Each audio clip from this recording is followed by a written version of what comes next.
میرے شیخ و مربی ہیں حضرت پیر ذوالفقار صاحب دامت برکاتہم، وہ اپنا واقعہ سنایا کرتے ہیں، کہتے ہیں جب میں اتنا چھوٹا تھا کہ اپنی والدہ کے ساتھ بستر پر لیٹتا تھا.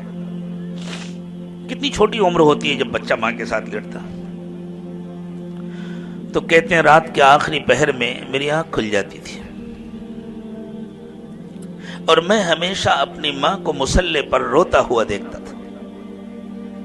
وہ پہلے بہت اطمینان سے نماز پڑھتی تھی تہجد کی،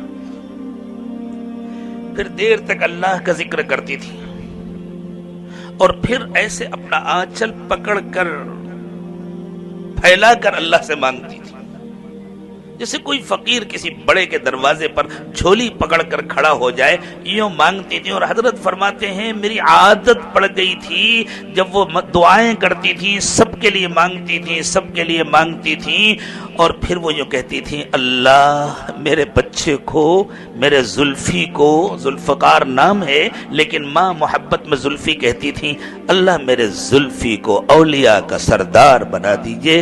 کہتے روزانہ میں اپنی ماں کی یہ دعا سنتا تھا، میرا دل خوش ہو جاتا تھا، پھر میں سو جاتا تھا. آج دنیا دیکھ رہی ہے اللہ نے ان کو کیا بنایا.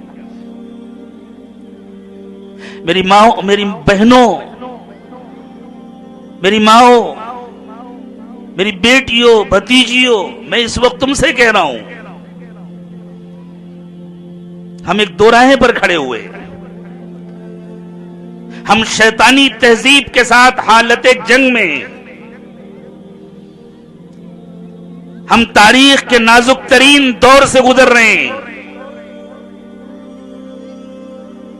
ہماری نسلوں کے ایمان کی حفاظت کے لیے سب سے اہم کردار تمہارا ہوگا. اللہ تمہاری حفاظت فرمائے، اللہ تمہیں اپنی توفیق سے نوازے. یہ بچے تمہارے مستقبل کا سرمایہ ہیں، صرف دنیا میں نہیں آخرت میں بھی.